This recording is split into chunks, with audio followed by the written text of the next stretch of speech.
project is built out of something that in Alberta Health Services screening programs, we had already started to work on, a project called Creating Health Equity in Cancer Screening, which we lovingly call CHECS. This project started a long time ago where we were seeking to understand differences in cancer screening participation rates. And when the opportunity presented from CPAC to have a grant for meaningful community engagement, we really thought that this was a great fit with what we were trying to do within the CHECS project. We wanted to focus on all three cancer screening programs that we have within Alberta Health Services, including breast, cervical, and colorectal. And so we really focused our engagement on trying to understand from people what their intentions were towards screening, what helps motivate them to go for screening, and what their awareness would be. The main groups that we were trying to reach within this project were community members living in the east and northeast areas of Calgary.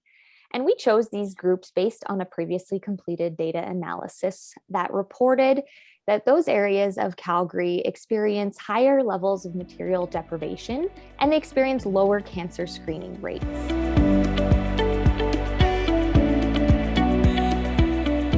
We knew that community organizations were already working with a lot of the target population that we were trying to reach with this particular engagement. And we wanted to build off of that work that they had already done and the relationships that they had already forged with the community members. So we really felt it was important that if we could build trust through our partners, that we could then build trust with the community members. So we worked with multiple different partner groups in order to reach our target audience. And the partners were really integral to this work and provided support in multiple different ways. They helped with recruitment and planning and the execution of the community member focus groups, as well as the health worker interviews. They translated recruitment materials for us. They actually participated in the health worker interviews. They provided live interpretation during the focus groups. They translated and completed post-focus group surveys with community members. And really, ultimately, they help to co-design the outreach strategy by providing their community level expertise for us. Our partner organizations really help to put into context a lot of the findings that we found from the focus groups and the health worker interviews.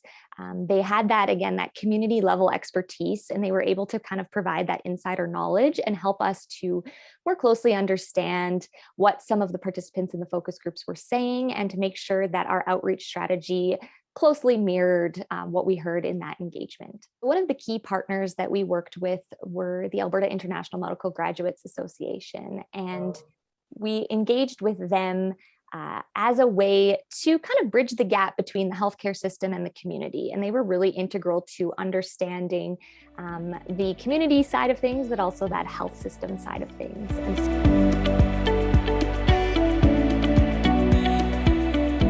The COVID-19 pandemic caused us to pivot our initial project and really to be adaptable as much as we possibly could. With support from the One World team, we created a new engagement plan that we wanted to use kind of to pivot to that online engagement form. And then we actually created a backup plan to that backup plan. So we pivoted our in-person engagement to be online. So our virtual focus groups and interviews were held via Zoom. And then our backup plan was to disseminate a broader survey instead of those online focus groups. And we took great care to make sure that participants knew how to use Zoom. We created a Zoom cheat sheet. We offered telephone phone-in options for those who preferred to call in rather than to log into Zoom. And we strongly encouraged the use of the chat box, which actually seemed to be a preference for a lot of participants as it was easier to use.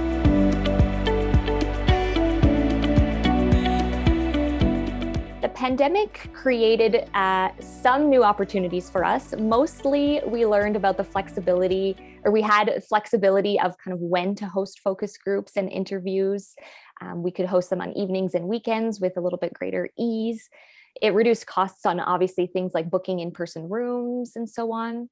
And we also increased the accessibility as people could participate within the focus groups within the comfort of their own homes. A lot of the community organizations that we were reaching out to assist us with this work had many competing priorities. So that was definitely a challenge.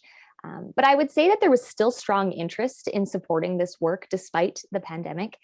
We just really had to make things as easy as possible for the organizations and really provide as much support as we possibly could.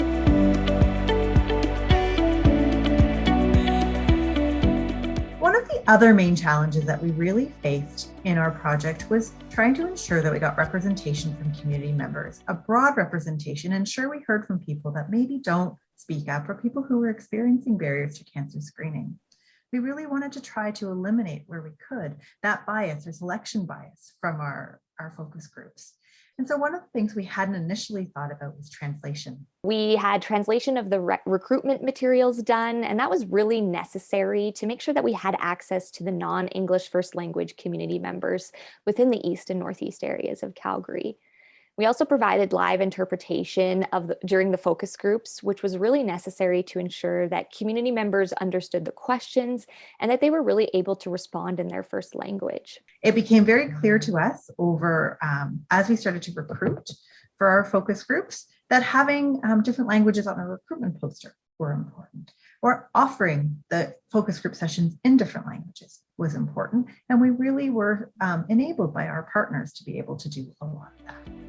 It also allowed for underserved communities to be heard.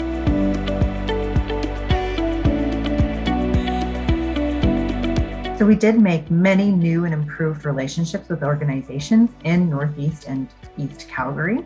And I think that in the future, this will help us to create that trust for the healthcare system, in addition to cancer screening. Another main learning that we took from the engagement work was that participants were very grateful to be engaged with. They were grateful to be given an opportunity to learn about the healthcare system, about cancer and cancer screening, even just within the focus groups. They really appreciated being able to freely ask questions and to inquire more about the healthcare system from a trusted health professional that was facilitating the focus groups. After we did the engagement component of this project, what became really clear to us is that it didn't stop there. Our engagement didn't stop there. And so we actually created ongoing relationships with many of the health workers who had informed our interviews in building a co-design working group so that we could bring forward to them ideas about what we were doing, show them different prototypes, examples, samples of what we were doing so that they could provide their input into how this would actually work for their communities or people within their communities, how they as an organization could support it as well.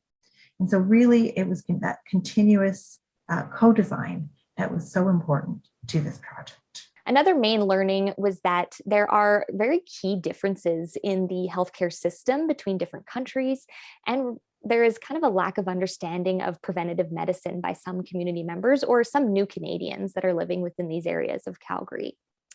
So the health worker interviews really brought to light the different healthcare systems that many new Canadians are coming from.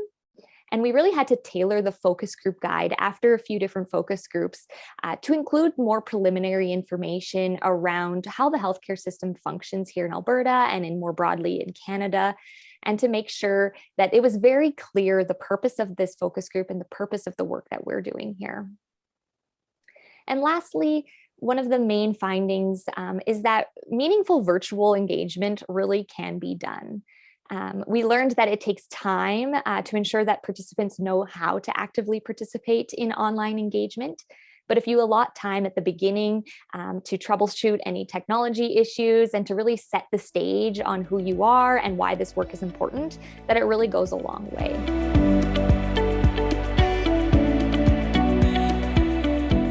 So we really took all of these main findings from the engagement work to heart, and we created an outreach strategy or an intervention that we wanted to go back into the communities and implement that was really aimed at increasing awareness and understanding and ultimately participation in cancer screening. We have taken a very targeted approach in working with particular communities in a particular geographic area. We really want to think about how do we spread this approach to more communities throughout the province. And so we always kept that in the back of our mind as we developed our outreach strategy and thinking about the resources that we've developed, the videos that we have, the social media ads, and how they can be used in many other communities throughout the province. We knew that it needed to be multi-component, that it needed to have different aspects to it that catered to the public. And we also knew, based on the engagement, that it really needed to target not just the public, but also health workers. So the outreach strategy or intervention that we created kind of has three components to it. So the first component is a variety of cancer screening awareness videos. So we created 7 animated cancer screening videos that touch on how to screen for cancer and who should screen for cancer within breast, cervical, and colorectal cancer. The second component to our intervention is the social media campaign that really works with community organizations to promote those cancer screening awareness building videos. And then the third component of the outreach strategy intervention is the community education sessions that we're hosting, where we're really hoping to host education kind of by the community for the community, where we're using those partnerships that we've made throughout the engagement process of this work to leverage their existing audience members and to host some sessions around cancer screening.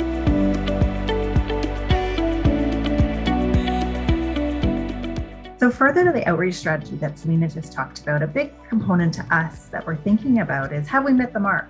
How will this multifaceted outreach strategy be received by the different community members that we're working on? And so we will do an evaluation to see how this has been received and whether we have accomplished our goals. So one recommendation that we have for others who wish to engage with similar target groups in cancer screening is really the importance of relationship building. So really emphasizing that this is a lot of work and having to put in the work to foster those relationships with partners and partner organizations, as well as other community champions who are already doing similar work and can sort of act as that liaison between the healthcare system and the target groups. And really making sure that we provide support and make it easy for those partners to participate in this work. And really, these partnerships are really essential to bridging that health equity gap in cancer screening. What we hope to be able to do with this project is scale and spread that. And so many of the resources that we have developed, we hope will benefit other communities in the province. And what I really do hope is that we can weave what we've learned from this project into the fabric of cancer screening programs and really help to work with different communities to have a targeted approach to building their awareness and motivation for the benefits of cancer screening.